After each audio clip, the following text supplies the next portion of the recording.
All right. Welcome back to QC Nationals 2019. We are here on pitch 2. On your left, we have Guelph. On your right, we have Valhalla Quidditch. It's a grudge match, as always. My name is Mo Waja. And I'm Chris Radievsky. And this is going to be great. I mean, I'm not going to lie, call me a little biased, but as a former Valhalla person, I'm always super stoked to see them match up against their arch nemesis, the Darth Vader to their Luke Skywalker, the Rachel to their Ross, Valhalla versus Guelph. I mean, what do you think we're going to see from this, Chris? Well, my first takeaway from this game was learning how to pronounce what you were saying. I wasn't sure how to classify a former or resident Valhalla-ite. I think we'll leave it at that. I expect a great game. Guelph and Valhalla have had some great games this season. If you've been watching any of the streams or watching any of the videos, both very capable teams, very fast, great ball movement, and both of them are very physical and not afraid of the other.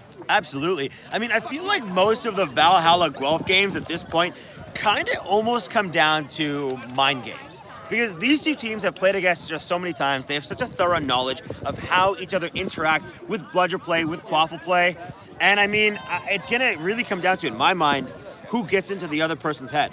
Yeah, and I wouldn't take any momentum shift for granted. I think one momentum shift can easily be broken by the other. Here 100%. We go with Kyle Ross. And that's brooms up. Both teams charging to the center. Quick pushback by Guelph. We've seen them move this play before, and it has worked quite well. That is... Oh! I think we've got a little bit of a twisted ankle. Okay. We're just gonna pan off for a second while we let Piotr from Valhalla deal with his injury. I just want to say though, I know we only had a little bit of footage right there so far, but Jeremy Burrows-Balka right off the start. What drive! Right onto the ball, able to shovel it back right to his keeper. Beautiful. Like there was no other Valhalla person there right in sight. It was just phenomenal play, phenomenal speed, and boy, they were setting up well right away 100%. Until the stoppage in play. 100%. Okay, we have beater number 89, Piotr Makuch, being helped off the pitch. Good to know that he's doing all right. I mean, look, end of the day, Chris, you're completely correct, right? I mean, I've seen Guelph make that play a couple of times today. Instead of trying to pick up the ball right away, they do a quick pushback, and it always seems to end up with them in possession of the quaffle, which is important because that's controlling pace of game right off the top. And here we've got the play starting again. Jaws, number 16 for Guelph, moving the ball around, looking for some options. We've got bludger superiority with Guelph, but we've got 1.5 scenario. But great pick off by Tyson Warhol with the bludger there. All right, we got a little play back and forth, and in the end, we have Valhalla with the quaffle. Valhalla keeper Custers passes it across to Jane Arnett. Jane Arnett with the quaffle, looking for an opportunity, passes across to keeper Atana Crow, the man with the beard that looks kind of like a boat. Passes across behind the hoops, but is intercepted by chaser number 7 on Guelph. Big hard drive, no beater situation. Slips right out of Atana Crow's grasp to Duncan. Hard dunk, drawing first blood in this matchup, Guelph versus Valhalla. I mean, I'm almost not surprised, but I feel like I should be.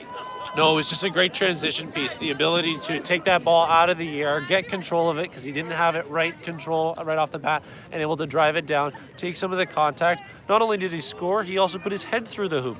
That should count for 2. A great block by 16, and it's going to be Guelph ball. That's Guelph in possession of the quaffle. I mean, we saw a good attempt. Guelph charging through. Nice run by number 16 on Guelph. Beat out hard and a quick return over to keeper number 24 on Valhalla. Tanakro passes across to the Valhalla Chaser. Valhalla Chaser, quick reply right off the bat. This is Quidditch. This is pretty much what we're looking for when we come to a Quidditch match. I mean, you have a situation here where you have two teams that understand how each other plays so completely that you can almost anticipate the back and forth in this situation. It's hard to predict how a game will go when you have teams like this. For sure, and Devin Dutt really helped out causing that transition, and Valhalla has possession of bludgers. Burrows-Belka picked off by Devin Dutt. Cross pass, Michael Beto with the one-handed grab. Man, those are magnetic hands for number 88, Michael Beta. Look, we've seen a lot of long bombing today, to be honest with you. I mean, it seems to me that the most impactful moves that we've seen so far, the most successful moves, have all been the hard drives or hard returns. But these long bombs, in the end, they just don't seem to work. And I just want to confirm for our viewers at home, the score is 10-10. That is correct. 10-10, all tied up here very early on in the match. Possession in the hands of Beta number 88. Attempted shot/pass picked up by Guelph. Guelph keeper with the quaffle. Guelph keeper out of one tackle into another. 2-on-1, looking for an opportunity. Still retains possession. One-man army all the way through and taken to ground. Big cheers from the Valhalla bench. Crow looking pretty happy after that strip. He looked like they were having trouble. Micah Beta not able to hold on to the gang tackle, but eventually Valhalla able to come away with that strip. Excellent work by number 16. Well, hey, if at first you don't succeed, add more people until you do. It's true. Atana Crow making the drive, looking for options, puts it off, little up front, and with the bludger coverage in the back there, it's going to be Guelph ball. Look at the reset right there. We have all the Valhalla players coming back to their sides. Valhalla currently has bludger superiority in the hands of Corey the Butte Smithson and Devin War Machine Dutt, both with bludgers in hand, waiting for Guelph to make a move. So we've got a great chaser line out there, lots of speed. Katie Brown with great hands, Michael Howard, of course, and Andrew Custers, the keeper. And number 7, I've lost her name there, running behind marking number 3 there. Oh, big attempt at beat by number 32. Got blocked out by what a the finish. chaser, and the chaser puts it through the hoop. What a finish, not able to complete that tackle. He kind of hesitated. He just kind of floated in midair on his back there for a moment, and it allowed him the time to just pop in the ball. All right, we have a reset on Valhalla side. Valhalla with the quaffle, quick pass across to Michael Howard, number 67 on Valhalla. Number 67 looking for an opportunity. Quick beat by number 15. We're all, attempted beat, misses kind of completely. Picked up by beater number 93. Bludger in the hands of Valhalla. Hard pass across to Katie Brown. Bounces it to chaser number 7, Zoe. And a huge block. Well, it was by dual. the Guelph It was keeper. dual. There was the beat, and that was there. I think the ball had gotten off, and that's why the keeper stop was incredible there. But you can tell, defensively, Guelph is on. They know what's going on. We're 5 minutes into the match, and I repeat, the score remains to be, it's 20-10, for Guelph after that pop shot to the top hoop. We have a quick beater battle happening in the Valhalla. And attempted long shot on hoop. Wonderful block by Custers, number 18 on Valhalla. Custers with the quaffle looking for an opportunity. Not going to find it, though, with bludger superiority in the hands of Guelph. He was looking for that transition moment, but he's not going to get it. With attempted beat by Tyson. Beat is blocked. Attempt at hoop is blocked. And we look like we have a no-beater situation. 1276 running up, makes a long pass, but number 222 is beat out. Keeper from Guelph dives on the quaffle, and we have a bit of lasagna action in the Valhalla end. And it continues. I'm waiting for the Guelph player to just stand up with all of them on him. Absolutely. I mean, look, but we have Tyson coming in. We have the Valhalla beater number 15 coming into the fray, tapping out. You got to give credit where credit's due. Guelph's keeper managed to bring it all the way up into the opposing end and didn't give up the quaffle, even with 3 people on them. So 6 minutes into the game, again, it remains 20-10 for Guelph. Great stop by Valhalla there, particularly when they had lost control of any bludgers in terms of protecting their hoops. 100%. Long attempt at a beat by beater number 15. Long attempt at a beat that misses literally everyone and goes out of bounds. Looks like the quaffle game right now for Valhalla is all about the chasers, but quick beats happen in the Guelph end, resulting in a turnover to the hands of Guelph. We have a no bludger situation. We have Guelph's chaser running up the court. 2-2-2 with a huge dunk that frankly took out not 1 but 2 Vikings in that moment and sent the hoops asunder.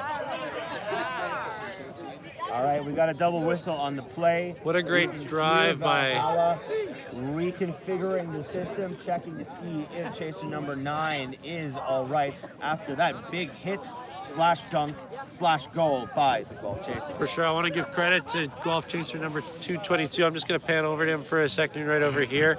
I've seen him play on a number of occasions in Victoria when he played the Edmonton Oilers in the final. He's always got the speed. He's able to make that drive, and he's able to, in this situation, despite the defensive pressure from Andrew Custers, again, a great defensive stopper, able to put it through the hoop. Credit to Andrew Custers, though, for that block earlier as well. That was superb. All right, we got a quick line change on Valhalla, bringing new people on, bringing back the beater wombo combo, Dutt and Smithson. This is a fresh one. Ooh! Big beat, sort of deflected, but caught again. Another beat in return. Looks like both Valhalla beaters are trying to cause chaos in the opposing end. Long pass picked up by the Valhalla Chaser. Valhalla Chaser looking for an opportunity and posts up a quick goal, bringing the score to 30-20 for Guelph. It's unfortunate because you had great beating on the part of Guelph trying to maintain BS, but of course getting too caught up in that bludger game allowed the Chasers on Valhalla to score. To be quite honest, I literally saw Naftal there score at the last minute because I too was so drawn in to the beater play that was going on. Look, I mean, they're running a 1.5 right now, but let's be honest. Guelph has been kind of running this gambit all day. It seems like for a time they take bludger superiority to mean settle back to the hoops and use it as a defensive measure. I'm curious to see at what point they get frustrated enough that they begin to use it in an offensive fashion, as we saw in the last game against the Ottawa Otters. Quick movement in the Valhalla end. Great. We saw some quick beater movement. Guelph retaining bludger superiority, attempting a shot on hoops. But with the retreat of their beaters, Valhalla's Chasers were able to take possession of the quaffle, stopping that goal, keeping the score at 30-20 in favor of Guelph. For sure. We're going to have to see what the call is here. We've got an AR who did signal a call, but the advantage was played. So we're going to have to see what HR Kyle Ross is going to decide following this conversation. Look, Chris, I got to be honest with you. I mean, coming into this, having had the opportunity to commentate on the Guelph Otters game, I thought Guelph would be kind of shook. I thought they'd be shook coming into this after another loss to the Otters, who had never beaten them before, and who seemed to be, I mean, twice could still be a coincidence, but if they beat them a third time, it becomes kind of a pattern. But I thought they'd be shook. But from what I'm seeing right now, it looks like that loss to the Otters only motivated them to be better and be stronger. I'm seeing more aggression from the Guelph side than I've kind of almost seen all day. If you're going to have a loss, you want it now. You don't want it in the bracket play. And to be quite honest, I've never seen Guelph really lose hope at any point. It's a motivating factor all the time. Absolutely, absolutely. Guelph retains bludger superiority, settling it back to hoops. We have Valhalla with the quaffle. Keeper number 24, Tanakuro, back onto the pitch. And for a reminder for those at home, it is still 30-20 in favor of Guelph. Oh, okay. Hard attempt at beat by beater number 13, but probably the best jump dodge I've seen all day from the Guelph beater. Jumps just right over the bludger. Messy pass from Valhalla, attempting to get it across to the far hoop. Does not connect, putting Guelph keeper in possession of the quaffle. Valhalla only with one bludger, Guelph with two. And Guelph with the quaffle. Well, they did have that good press scenario, of course. Once the beater play did not work, one of Guelph's beater was able to put pressure on Atana, force the pass, and that beater again ran over to put pressure on Naftal, who then threw the errant pass as a result of that beater pressure. Absolutely. We're about 9 minutes in right now, and we have that Guelph quaffle. But now 30-20 with that latest goal. I mean, this is interesting. I haven't seen a lot of 1.5 run today, but it seems like Guelph is using it, particularly in this match, to great effect. In fact, situation, I hadn't seen Guelph use 1.5 until this match, and it seems like it's working really well. Yeah, in that situation, sorry, I didn't mean to cut you off there. No worries. It really worked well. Devin Dutt was providing the background, Corey was on the other side, and it created the perfect lane for a Guelph Chaser to storm in. Absolutely. Big beats by the Valhalla beaters in the opposing end. Picking up the bludgers, clearing a lane. Keeper number 24 passes across into the hands of the Valhalla Chaser, who dishes it through the hoop. They're going to set things up again. Unfortunately, Michael Beta had that option, but he was beat before he was able to finish the shot. but that leaves keeper number 24 with the quaffle. Beater still making maneuvers in the Guelph end. Keeper number 24, Itana Crow with the quaffle, looking for an opportunity. Beater number 15, clearing out one chaser, one beater, making lane. Number 24, rushing up. High pass over, not caught by the Valhalla chaser. Valhalla chaser is beat, putting the quaffle in the hands of the Guelph chaser. Guelph chaser almost uncharacteristically choosing not to take a big run up and instead holding up, waiting for an opportunity, casually ignoring a wrap by chaser number 9. To put the quaffle in the hands of chaser number 8 on Guelph. Look at Michael Bede in that stance, ready defensively for Burroughs Balka there on Guelph. Gonna get a little bit pressured, have to go back to the hoops. Burroughs Balka gonna take the drive. I think he's got beat. The ball does not count because he was not in play at the time, but it was a funny bounce, to be quite honest. I mean, I've been waiting for the moment where someone just heads a ball into a hoop. You know what I mean? I feel like that's like the ideal. It's not far off, and we may see it in this game, so keep staying tuned. The only thing better would be someone throwing a ball randomly and having another beater bludge the quaffle through a hoop. That's really what I'm gunning for. That's the ideal for me. I think some teams should try to accomplish that tomorrow now that we've thrown down the gauntlet there. Absolutely. Quick pass across to keeper number 18 on Valhalla. Keeper number 18 with the quaffle. Dishes nicely to Naftal number 16. Passes back to number 18. Clean passes from Valhalla. Bounce pass across to number 17, Katie Brown. Does not quite connect with Howard, number 67, and goes out of bounds. Notably, I definitely thought Katie Brown had retired, but apparently she's like a phoenix. She always comes back. It's hard for anybody to retire, and you know what? Valhalla is lucky to have picked up Katie Brown. Super phenomenal chaser, fantastic with Team Canada in Florence this past year. In 2018. Absolutely. Just amazing. And so, you know what? I just have to call out the also awesome passing between Naftal and Custers on that play. Burroughs Balka bringing up the ball again. A little bit of support from Beaters, looking for options. He's got it. And it's a goal. That was beautiful. It was clean. That was beautiful. I can't do that. Oh, wait. Yeah. We've got a double whistle on the play. Guelph may be calling off their own shot. Which is the perfect time for a little Itana watch. Today, in this match, I want to dedicate this conversation to whether or not Itana seems happy in this moment. Chris, what do you think? I mean, we see angry Itana, we see slightly frustrated Itana, we see coach Itana. What are we seeing right now? Is this happy Itana? Like, what version of Itana do you think we have in this moment? No, this is driven Itana. He's coaching. He knows he's in there. He's reinforcing good play out there. He's happy. He's played well today himself. He's played well in this game. His team's doing well despite the score. And you know what? It's not out of range. Again, it's 40-20 in favor of Guelph. And so I think that's Itana watch. That is Itana watch. Wow, that's my first Itana watch. I feel so privileged. Oh man, if y'all see Itana doing cool, embarrassing, or awesome things, hashtag Itana watch. Do it on Twitter. Alrighty, we are back in action. We have quick beater action happening in the Guelph end. A beautiful long pass by Custers to number 67. That's in. That's in. That was definitely in. That's in. I mean, often we don't make calls here, but that might be the most beautiful long bomb ever. All right, I'll say this.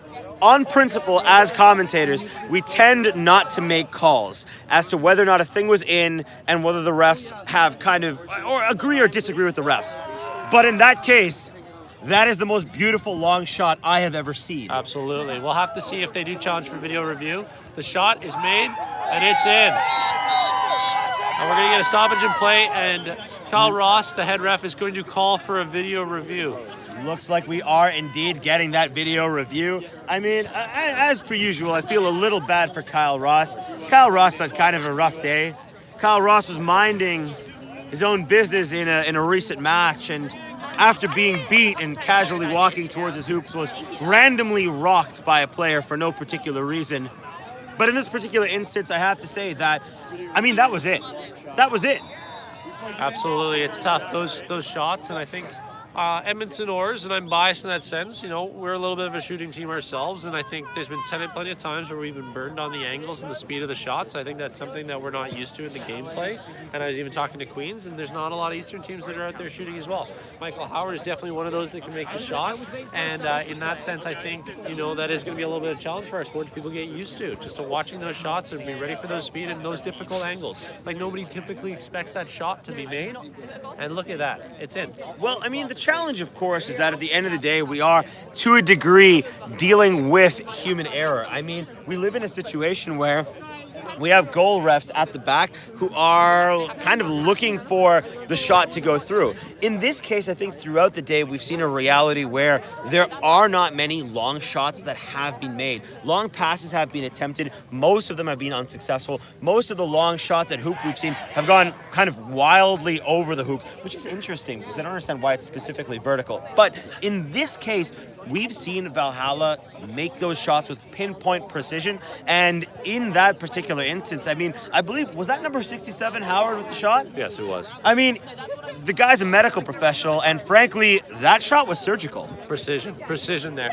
I'm just gonna shout out there, so just to clarify what's going on, we've got a video review going on right now, so teams can challenge for a video review without risking their timeout if they are unsuccessful. In this case, though, the score is 50-20. The Guelph goal stands, and we are now getting the video review. So, if the video review is successful, most likely the score will become 50-30, still in favor of Guelph. But right now, the spread is 30 points, and of course, our viewers out there know critical as Snitch is probably coming out within the next 5 minutes, and Guelph is looking like they're on the edge of getting out of range. It's very true. I mean, the thing is that in the past, we've been critical of an early game or early-ish game video review because at the end of the day, many points are posted, and it's hard to know whether or not a video review in that moment will be super relevant or is worth the delay of game. But in this case, you have two specific teams that both, I mean, they're so used to each other's play, they're so used to the back and forth that in this case, every goal really does count. These two teams have played off against each other, not just in recreational matches throughout the year, but at multiple regionals and multiple nationals. And frankly, there is no decisive understanding of which team is superior. In this case, Guelph is leading, but as you said earlier, Chris, that turnaround can happen fast, and this goal might be critical in that. Absolutely. And so it looks like we may be getting a ruling. All right, it looks like the refs are making their way back on. Video review is continuing. So in this case, we have both teams circling up, taking the opportunity to recalibrate, have a conversation, understand where they are, and understand the value of kind of the work they've put in so far. The thing is that if this review is successful, Valhalla notably will retain their timeout and be able to call it later in the game. If it's not successful, I think that'll be kind of a different outcome. Shout out to one of our viewers who asked a question about an English commentator on pitch 1 in the last session. I don't know who that is. Who is that person? I don't know.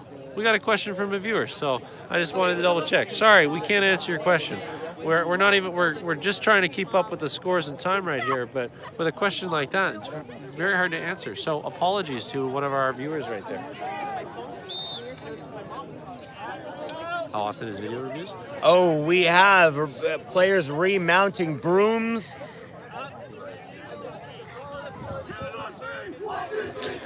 Looks like, as anticipated by, well, us, it is a good goal.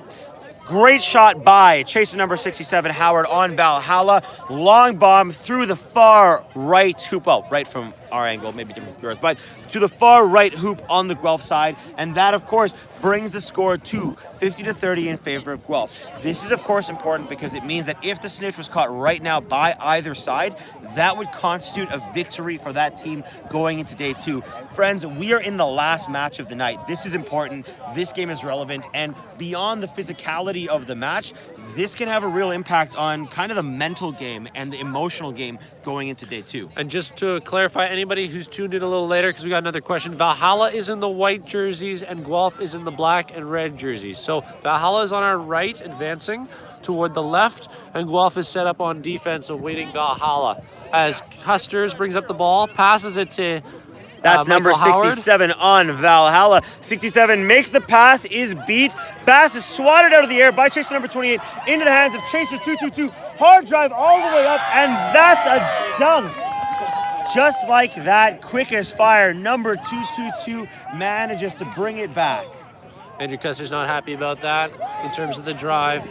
But again, the turnovers right there, those balls going up into the air, Guelph is doing a good job. And again, critical because now 30 points up for Guelph. They are on the edge of snitch range. And can we get a time check from our official time? 14-18? 14-18 in this match. Keeper number 24, Atana Crow, looking to make a quick response. Wrapped up by number 222. Long pass over. Oh, great dodge of a bludger by the Valhalla Chaser. Valhalla Chaser posted through the hoop, and just like that, brings it back into snitch range. But we do have a call on the play. That's Alex Naftel, who no matter the contact that was coming onto him, it seems like some of it was a bit high, and that's what we could be anticipating. Naftel was able to drive through and put it in. Good job, Naftel. He's bleeding a little bit, so he's going to need a sub. All righty, we got a quick sub going on. Can't have the players injured.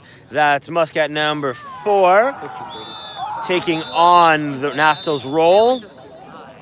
We have a quick discussion amongst the refs relative to that. Riding around the field, looking somewhat disappointed or irked. It's all body language, really. So we have quick conversations amongst the teams. The score right now is 60-40 in favor of Guelph, which of course means that they are well within stitch range. Yeah. We'll see what the deliberations come through. Tana looks happy. He's doing a little bit of three-throw shooting. That is a yellow card to beater number 2 on Valhalla. Contact above the neck. I mean, in a fast-paced game like this, it's hard to know what sort of an impact having one beater down for the next minute or until the next goal is scored by Guelph, whichever comes first, will have on the nature of the game. Well, and it's huge because that invalidates the goal. We have not been told he did.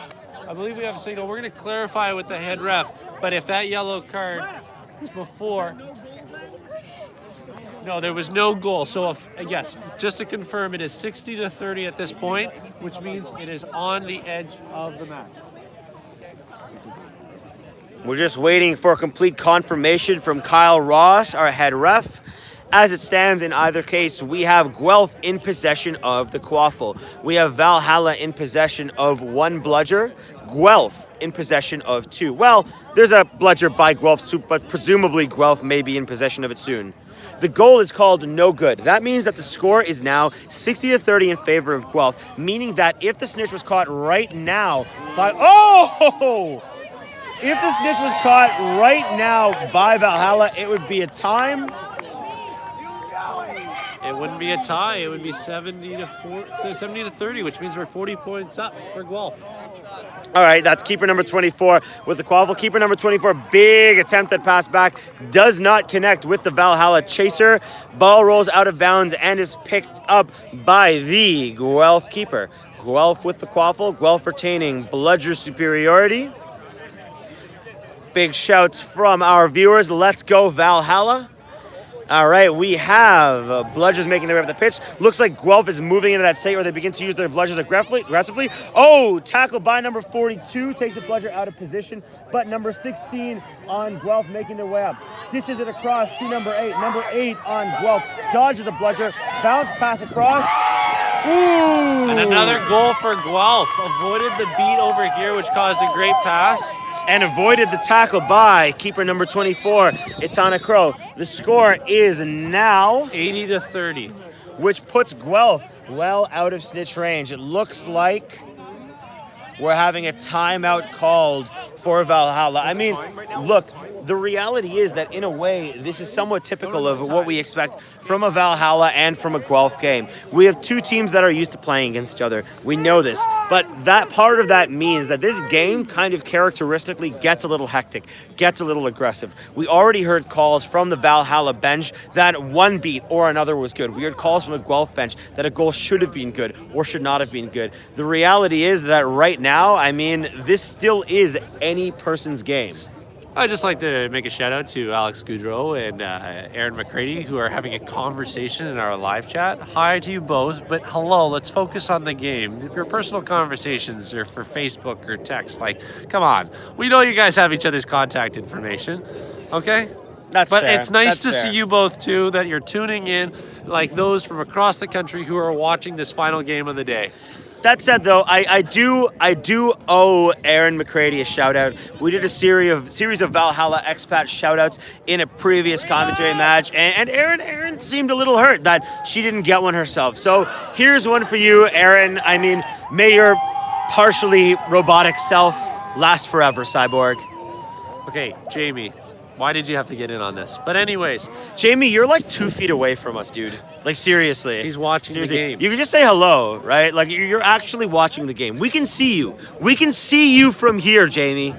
Okay, no excuses. But anyways, we've got the ball back in play with Valhalla. Tana bringing it up, and Devin Dutt providing some security with a bludger. Notably, you just saw across the stream, that was Naftalon Valhalla, the Seeker, getting ready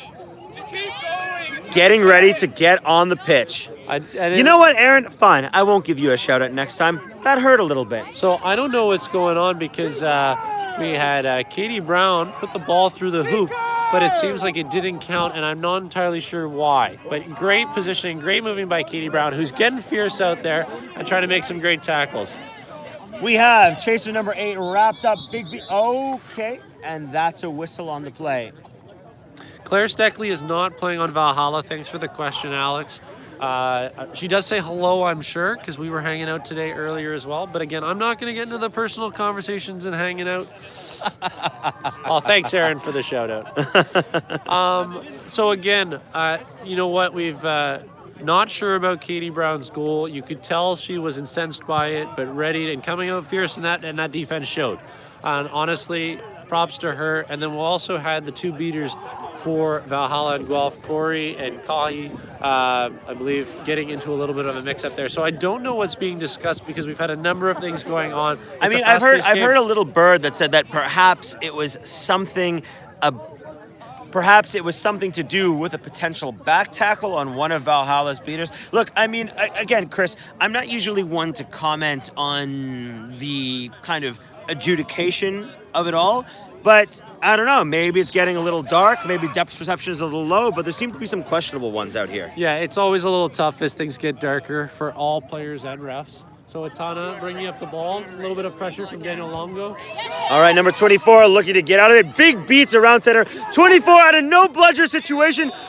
Big goal. A goal so big that Atana beat the goal ref with the quaffle. There it is, and that's the rage that we're used to. Well, it looks like Valhalla's kind of having none of this. We have the teams resetting.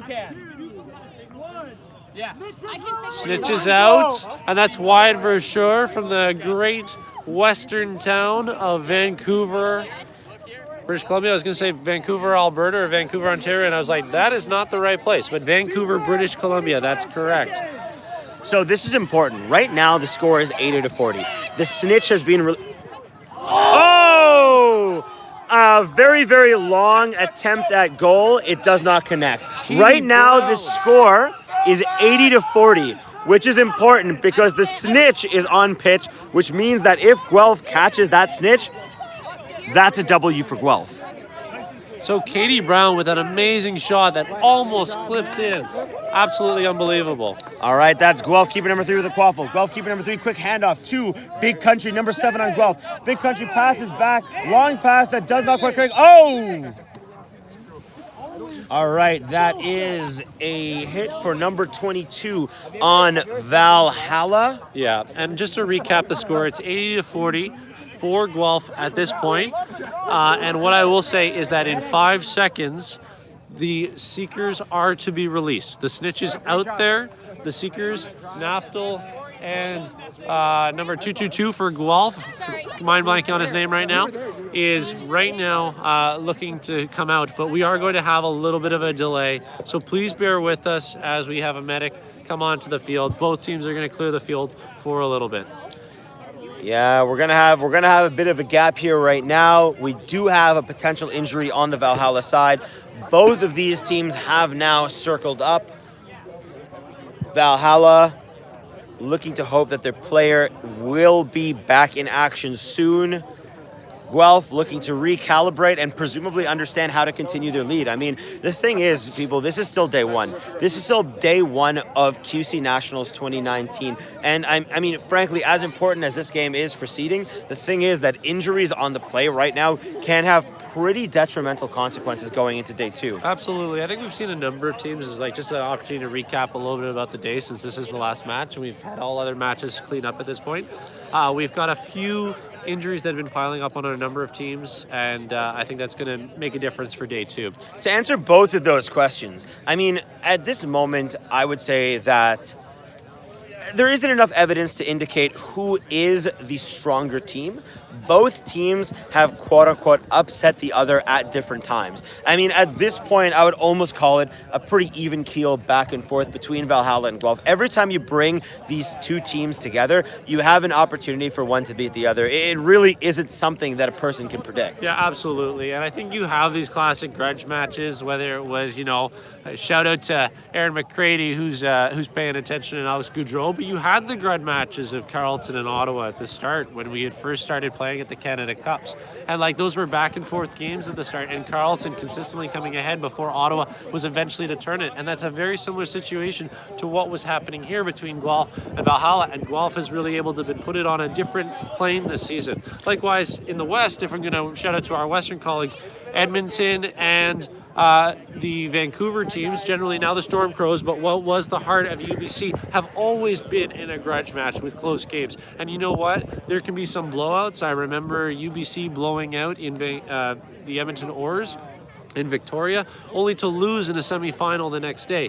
So it doesn't matter if it's a blowout or if it's a close game. The way that these games are going back and forth, it just really depends if things are clicking. Absolutely, and I mean, there are factors at play. There are factors at play. I mean, right now, Valhalla had an injury of one of their beaters, one of their key beaters, their beater captain, in fact, right off the top. So that obviously affected their play. They've had another injury on the play right now, so that's going to affect their play. On the Guelph end of the spectrum, they've suffered a few losses today, which seem to have only motivated them to play harder versus Valhalla, which, to my knowledge, had a pretty straightforward ride. At the same time, Guelph is missing kind of their standard captain, Denver Staines, at the moment, which I'm sure has an impact on the way that they play. The reality is there is no clear way to determine who might win in a match, Valhalla versus Guelph. What's almost more interesting is the question of how will a loss or a win here impact the way that they play each other, perhaps, or other teams tomorrow. For sure.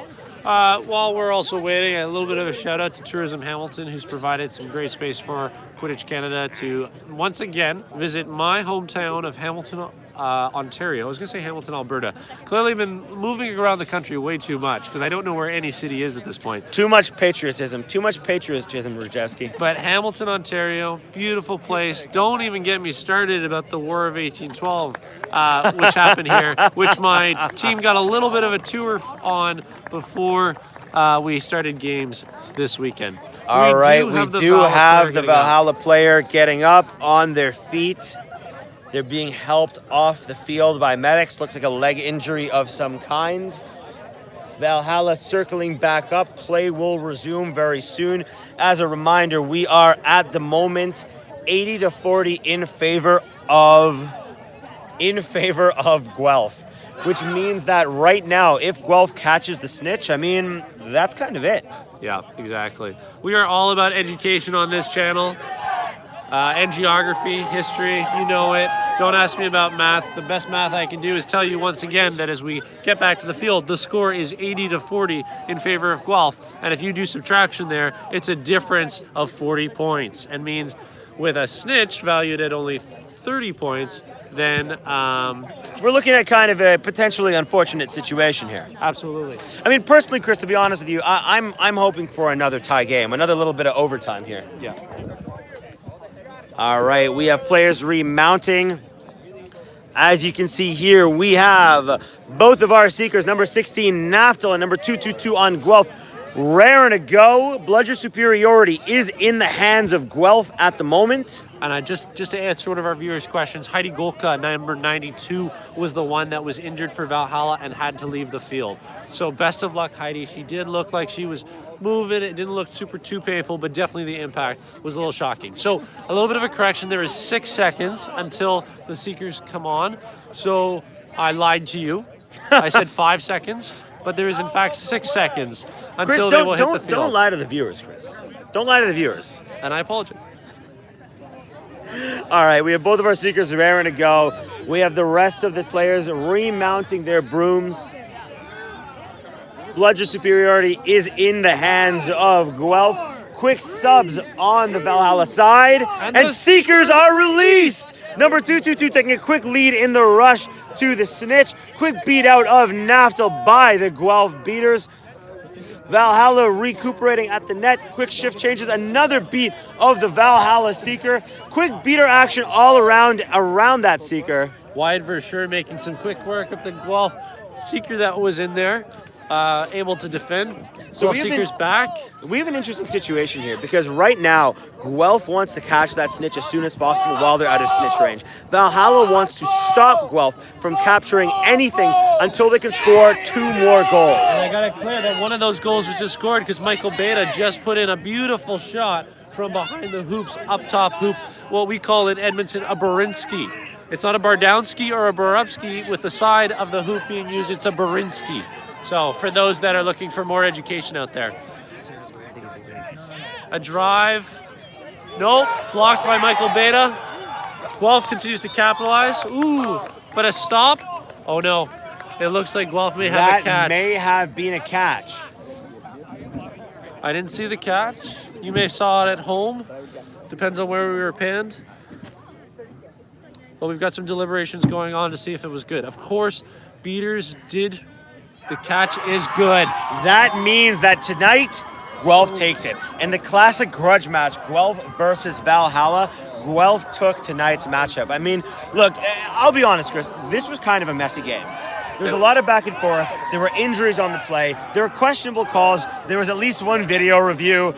I mean, I don't even know what this means. What does this mean going into day 2? I think you're just going to see more intensity. You saw the way Guelph rebounded. Valhalla is quite capable of doing the same. And I think for day 2, you're going to see them come out in a number of matches. Where does this leave seeding for day 2? Well, it's going to be interesting because Guelph lost to the Otters and Valhalla has lost to Guelph. And there's still a game to be played tomorrow morning to confirm where the final ranking is. Absolutely. I mean, as always, we see the camaraderie at the end of the match. Valhalla and Guelph shaking hands as they move across the pitch. I mean, look, this was a good matchup. It was a messy matchup.